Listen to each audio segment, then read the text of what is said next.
sein de l'équipe de recherche de l'INA, on essaie de faire ce qu'on appelle des humanités numériques. Ça consiste à créer des connaissances en sciences humaines à partir d'analyses automatiques, par exemple. La problématique du temps de parole des femmes nous a semblé suffisamment mature pour pouvoir faire des analyses précises, fiables et créer des connaissances en sciences humaines.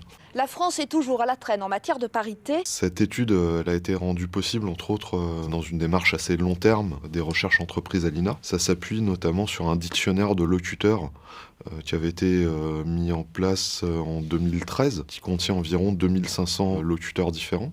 L'intelligence artificielle, plus on a d'exemples différents et variés, et plus on va être capable de faire des systèmes qui marchent bien.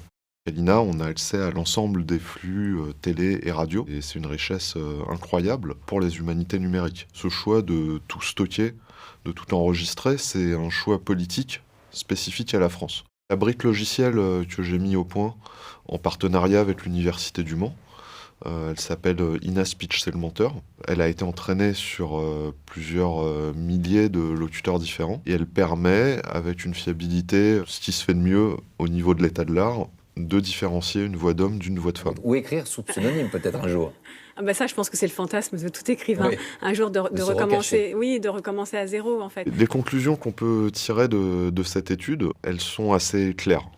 Déjà, ce qu'on voit, c'est qu'en moyenne, qu'il s'agisse de télé ou de radio, les hommes parlent 2 fois plus que les femmes. Ce qu'on voit aussi, et qui corrobore d'autres études, par exemple menées par le CSA, c'est que les femmes parlent moins aux heures de forte audience, notamment sur les chaînes privées. Ce qu'on voit également, c'est qu'on est face à des phénomènes qui évoluent dans le temps. Dans le cas de la télé, sur 8 ans, on a vu que les femmes passaient d'un temps de parole de 30 à 35%, donc une augmentation de 5%.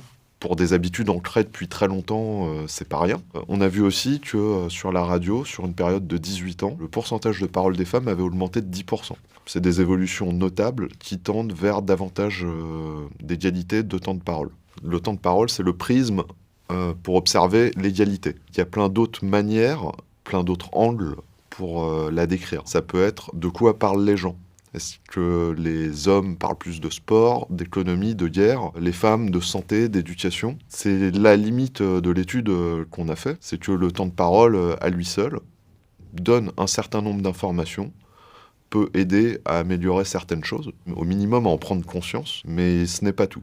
Mais écoutez, je crois qu'il y a beaucoup plus de femmes potiches qu'on ne l'imagine. Donc pour aller plus loin, on est en train d'essayer de monter un projet collaboratif national, faisant appel à l'Agence nationale de la recherche. L'idée, c'est de faire collaborer différents talents, notamment des laboratoires spécialisés en informatique, mais aussi Deezer, qui s'intéresse à la question de la représentation de la femme dans les paroles des morceaux de musique, pour définir qu'est-ce qui, dans les médias, permet de parler d'égalité, d'inégalité, ne pas se restreindre juste au temps de parole, essayer de définir différentes métriques permettant de calculer, de quantifier ces différences de représentation et de traitement.